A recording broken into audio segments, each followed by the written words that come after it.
Good afternoon. Thank you, Dr. Tukash, for the introduction. And I have to say, I'm honored to be here this afternoon, and I greatly appreciate the opportunity to present our research. So this research deals with the essential fatty acid nutrition for the lactating sow and the importance of these fatty acids for the reproduction of the sow. So this is the first research to demonstrate that lactating sows have a minimum requirement for essential fatty acids. That these essential fatty acids, they might become deficient under different conditions. And we have identified conditions such as mature sows or sows nursing large litters during periods of heat stress, conditions that can create an essential fatty acid deficiency. And then we were able to demonstrate that under these deficiency conditions, sows can compromise the fertility. And supplemental essential fatty acids then become important to correct such deficiency.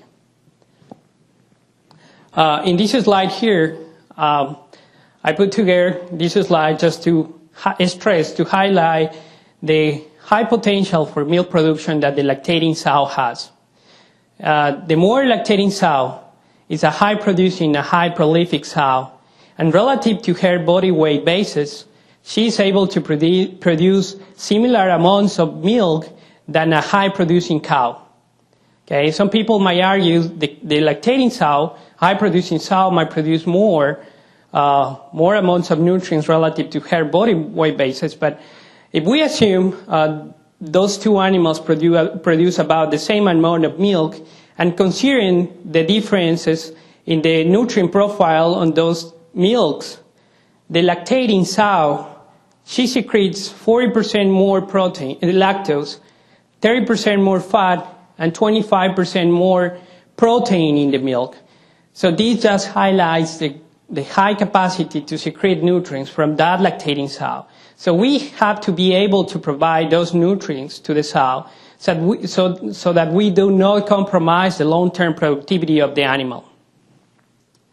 So under such conditions, and good thing sows, they only lactate for 21 days. Under such conditions, then supplemental dietary fat become important to different reasons. To increase caloric intake during heat stress. And that is related to the low heat increment of the fat related to digestion and metabolism. The increased caloric intake of sows that are not full fed. Okay. Now with the new system, and we're feeding the sows full fed, it's more difficult to find a nutritional value of the fats. It's more difficult to show that difference. And last but not least, don't forget that dietary fats, they are good sources of essential fatty acids. Okay, we sometimes forget this very important fact, and just to highlight, we don't have to forget that. Okay, so with that being said, the research objective of the first experiment was to investigate the value of adding increasing levels of fat to diets of lactating sows. So we used two different types of fat. In blue, I'm showing here the animal vegetable blend, and in red, soy white grease. We fed these two sources of fat to sows in different levels, so 2, 4, and 6% during lactation, and we measured the performance of the lactating sow. As we were expecting, as we increased the level of fat in the diet, sows were able to increase the caloric intake. But that didn't result in an improved performance during lactation. In this graph, I am showing the efficiency of feed utilization, which is the net gain, so the sow and the litter gain relative to the feed intake. And as you can see in the graph, only for one source of fat, we observe a slight and modest improvement. Only increasing levels of soy white grease resulted in an improved performance during lactation. When we take a look to animal vegetable blend in blue, we observed that there wasn't an improvement, and in fact, as we increased the level of animal vegetable blend, the feed efficiency was slightly reduced. The next thing we did in this study was to follow those sows into the subsequent reproduction and collect data for subsequent farrowing rate, showing the graph in the left, and subsequent litter size, showing the graph in the right. Again, animal vegetable blend and choy grease were fed to sows during lactation, and this is information from the subsequent reproduction. In the graph in the left, farrowing rate, we observed the dot in black here is the farrowing rate of the sows that were fed no added fat, so 0% fat. And just notice here, those sows had a low farrowing rate. It was less than 70% of those sows that farrow the subsequent cycle. And that's what we call the seasonal infertility. Just to point out, these sows were fed these fats and were in this experiment under heat stress conditions. So when we supplement fat to the diet, at least 2%, in either source of fat, we were able to correct that infertility of the sows. So sows improved farrowing rate after receiving dietary fat during lactation. And the other interesting finding was, as we increased the fat level in the diet, the subsequent litter size linearly improved. So we had more pigs born in the subsequent cycle with increasing levels of fat during lactation. And this is where our turning point in our understanding of fat nutrition was. Two different fat sources, choy white grease, animal vegetable blend, they produce different effects in lactation, which wasn't expected. But then they have the same positive effects on the subsequent reproduction. And the question from our studies then were, okay, so was a deficiency in essential fatty acids being satisfied by either source of fat when we added into diets of lactating sows? So what is our essential fatty acids? And I put this slide together just to remind most of you what those essential fatty acids are. And we focus our research in these fatty acids. Okay? So these essential fatty acids, they are part of the omega-6 and omega-3 family of fatty acids.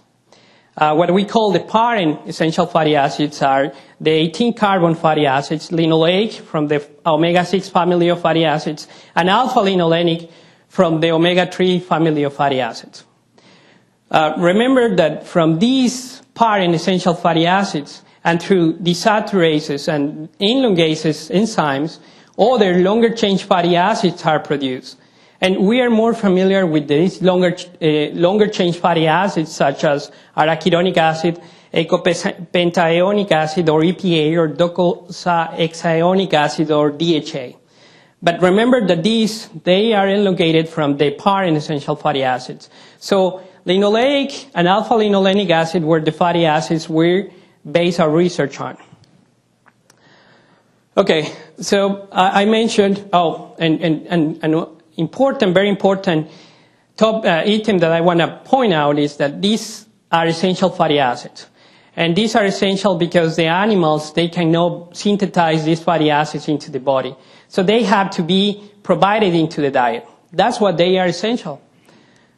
These have to be provided into the body of the animal. A great proportion is absorbed. It might be more than 90% of these fatty acids are absorbed into the body.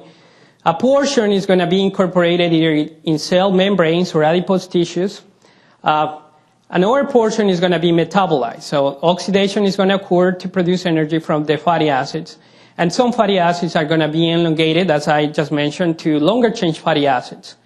A small portion, but important, is then converted into important molecules or compounds into the body. So what happens during lactation? The sow, as I mentioned, she's secreting a large amount of nutrients into the milk, which includes these fatty acids, these essential fatty acids. Linoleic acid is a good example of that. Okay, so there are some instances where the milk secretion, where the amount of fatty acids secreted in milk is going to be greater than dietary intake. So those are the instances where we are not providing enough of these fatty acids into the diet. And the sow is going to mobilize these fatty acids from the body, and that mobilization might be related to the failure in reproduction. And I'm going to go in deep in that, but I just wanted to present you the concept of the balance of essential fatty acid in this slide.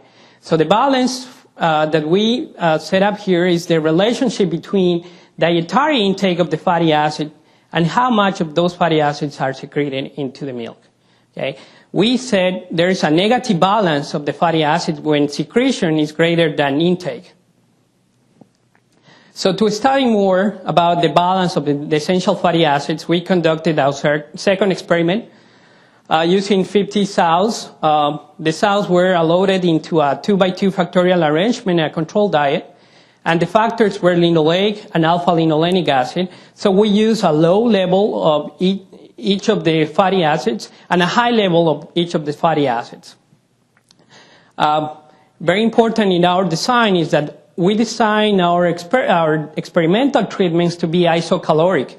So all of the treatments, they have the same caloric density, and all of the treatments, they have 4% added fat or lipid. Okay, so the only difference between those treatments were the levels of linoleic and alpha-linolenic acid. And we were able to achieve the different levels, but using different oils. So we use canola oil that is rich in oleic acid, a non-essential fatty acid, an 18-carbon non-essential fatty acid. Corn oil supply a great amount of linoleic acid, the omega-6 fatty acid, and flax oil was used to provide the alpha-linolenic acid, the omega-3 fatty acid. Okay? So just going into the balance of the fatty acids. So in the experiment, we collect milk samples and measure the fatty acids into the milk and estimate the milk production just so we can estimate the output of the fatty acids in the milk, and that is shown in the bars in blue. We know what is the dietary intake, what was provided to the animals, and that is shown in the orange bars in the graph. So in this graph, I'm presenting the balance of linoleic acid during lactation. And notice here that when we supplement low levels of linoleic acid, that was 2.1%, there are some instances when the output can be similar or greater than the input. And that's where we're thinking that's occurring a negative balance of the essential fatty acid for linoleic acid. When we increase the level of the linoleic acid into the diet, and in this data is 3.3%, we were able to correct that negative balance of linoleic acid. Similarly, this is the balance for alpha-linolenic acid, the omega-3 fatty acid. And here, again, shown in the orange bars is the dietary intake, and the blue bars is the output in milk. Notice that when we had low levels of alpha-linolenic acid, 0.15%, there are some instances where output is greater than intake, and perhaps that's where the negative balance for these omega-3 fatty acids is occurring as well. By providing high levels of alpha-linolenic acid, we were able to correct that negative balance during lactation. Okay, so how is that balance, or correcting a potential negative balance, is impacting the subsequent reproduction of the animals? So to answer that question, we conducted our third experiment. This was conducted in a commercial facility using 480 sows, equally balanced by parity 1, or young sows, and parity 3, or mature animals. Those were sows in the parities 3 to 5. Important for these sows and for this experiment is that we use what we call the essential fatty acid deficiency model. So basically using heat-stressed sows, nursing large litters, so at least 12 pigs, nursing 12 pigs, just to create that negative balance of the fatty acids. The sows were allotted randomly to a 3x3 factorial arrangement. So again, we use the two parent essential fatty acids from low levels to high levels. And we base our response on the subsequent farrowing rate and the subsequent litter size. We did measure performance during lactation, but there wasn't any difference among treatments on sow gain or litter gain or pig liability. So I'm going to focus the results on the subsequent reproduction. Another item that I wanted to mention is that there was evidence for the young animal to respond positively to essential fatty acids. But it was more evident, the response for the mature animal, the parity 3 sows. And that's where I'm going to focus our results in the next slides. So here are the results for linoleic acid, and these are mature sows that were fed increasing levels of linoleic acid from 2.1 to 3.3% of the diet. In the left graph, I am showing the cumulative proportion of sows that were bred after weaning. Okay? So here, notice in this first graph in the left that sows that were fed high levels of linoleic acid, the 3.3% linoleic acid, they return to estrus sooner than the other sows that consume low levels of this linoleic acid. Okay? However, at day 15, there wasn't any difference among treatments on the cumulative proportion of sows that were bred after weaning.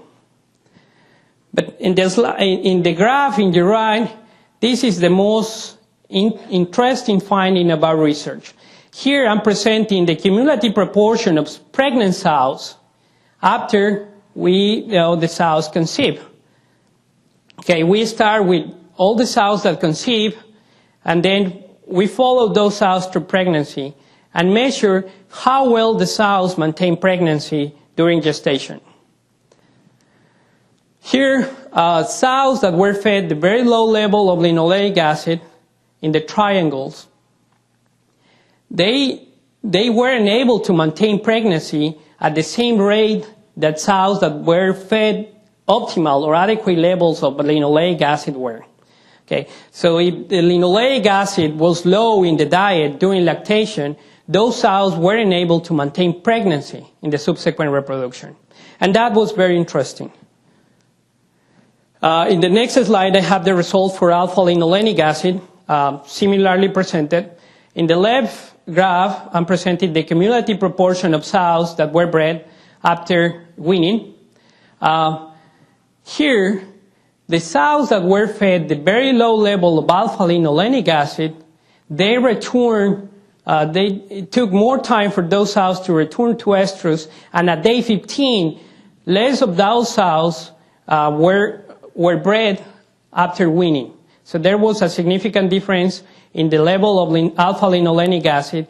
So sows that were consuming adequate levels that we believe, greater proportion of those sows were bred, presented estrus and were bred.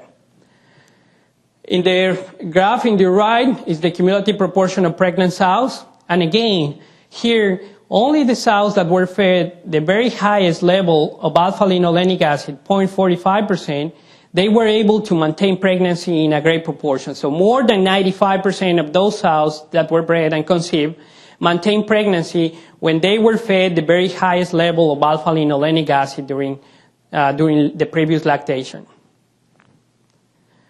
So how is that related with the balance that we're pointing out for the essential fatty acids? So in this graph, what I did is to combine the treatments that we believe that are under negative balance for the essential fatty acid into the bar that is in white here. And then what will happen if we correct that imbalance by adding 2.7% linoleic acid, or the very highest level of alpha-linolenic acid that resulted in an improved maintenance of pregnancy. As you can see, the farrowing rate of those sows was significantly improved when we corrected the balance of these essential fatty acids. Going to the subsequent litter size, here I'm presenting in the left the subsequent litter size when sows were fed increasing levels of linoleic acid, and in the right when sows were fed increasing levels of alpha-linolenic acid. There wasn't any interaction, so I'm presenting the main effects for those two essential fatty acids. And only when sows were fed increasing levels of alpha-linolenic acid, we found a linearly improvement in the number of pigs that were born in the subsequent cycle. So that was again and consistently positively affected by the increasing level of alpha-linolenic acid in the diet. So I put together this slide just to recognize what's the variance in the feed intake of those sows The sows in our trial, they consume 5.10 kilograms per day as average daily feed intake. But we have to recognize there's some variance. And how is that related with the levels we're proposing are optimal for the lactating sow? So just taking back the slides from the balance of essential fatty acids, what we found there is that the sows will need at least 100 grams per day of the omega-6 fatty acid, linoleic acid, and at least 10 grams per day of the alpha-linolenic acid just to avoid any potential negative balance. So how is that related? Here in the graph, I have here the different levels of feed intake, and then what was provided by our diets when we increased the level of alpha-linolenic acid. So for a diet that contained 2.1%, we were able to provide to sows more than 100 grams per day, but only to a little more than half of the population of our sows. When it comes to increasing levels of linoleic acid, and this is 3.3% linolenic acid, where we found increasing farrowing rate, the improved farrowing rate, and improved subsequent litter size, we were able to provide the least amount of 100 grams per day of linoleic acid to most of our population, to more than 95% of our population. So we're making sure most of our sows are meeting the minimum requirement we're proposing. This, as I said at the beginning, this is the first study that is suggesting a minimum requirement for the essential fatty acids for the sow, but this is not a new topic in the animal area. For the last 10 years, dairy cattle researchers have been proposing positive effects of the essential fatty acids to the cow in the reproduction of cows. And they also have been proposing different mechanisms of action of these fatty acids. Okay, and I'm going to just mention a couple of our interests based on the research that or based on the results that we observe in our lactating sows. During lactation, when we feed essential fatty acids to sow, we're promoting a postpartum uterine health. Okay, you might remember linoleic acid is converted into a longer chain fatty acid, arachidonic acid, and this is then converted to a very important compound, the prostaglandin F2 alpha. This is known as a pro-inflammatory compound and needed perhaps at parturition. During parturition, the sow is challenged, different microbes, and maybe during this stage, having a greater amount of this compound, the prostaglandin F2 alpha, will benefit the sow. We also know that essential fatty acids are important for the follicle and oocyte development. So the researchers in the dairy cattle area have found an increasing number and size of follicles when cows were fed with these essential fatty acids. A very interesting mechanism proposed is the action of the fatty acids on the nuclear receptor PPAR delta, which is a nuclear receptor involved in the prostaglandin production. As I said, is important in the health of the animal, implantation, and pregnancy recognition.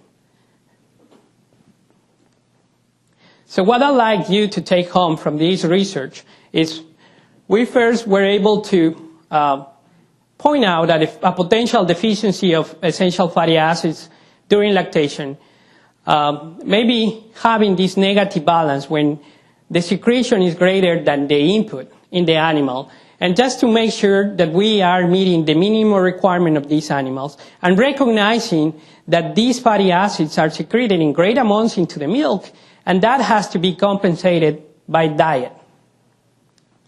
So maybe it's more notorious or more evident in the high-producing lactating sow, obviously, or sows that are heat stressed, and sows that are aging.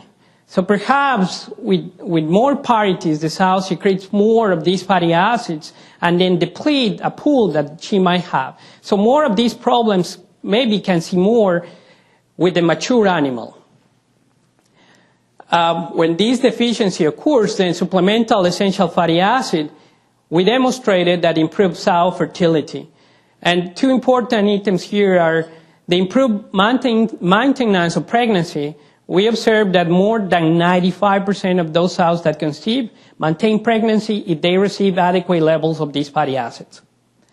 And then the increased subsequent litter size, we observe an improvement from 13.1 pigs born in the subsequent cycle with the lowest level of linoleic acid to 14 pigs born in the subsequent cycle with the highest level of this linoleic acid. So important improvements for a system. And then we're proposing that sows, they need to consume adequate levels of essential fatty acids, and proposing that for linoleic acid, this should be more than 100 grams per day, and for alpha-linolenic, this should be more than 10 grams per day. I borrowed the title of another presentation, but we're demonstrating that dietary fats are more than an energy source. We used to value, for sow feeding program, we used to value different fats based on the cost per unit of energy provided to the diet. And we continue to do so in the growing pig area. But now with this research, we're changing the things in our system, the change that we evaluate the different sources of fat. We know linoleic acid and the other essential fatty acids are important for the reproduction of sows. So now we value the different sources based on the cost per unit of linoleic acid provided. And of course, a source that has more than 50% linoleic acid, such as soybean oil or corn oil, it will be more valuable into the lactating sow diet. Compared to a source that provide a very low level. So here, I just want to compare soybean oil and tallow. Tallow provides only 3% linoleic acid. And if we use tallow to meet the requirement that we're proposing, that is going to cost 15 times more than using soybean oil. So changing the way that we're valuing fats for the sow feeding programs.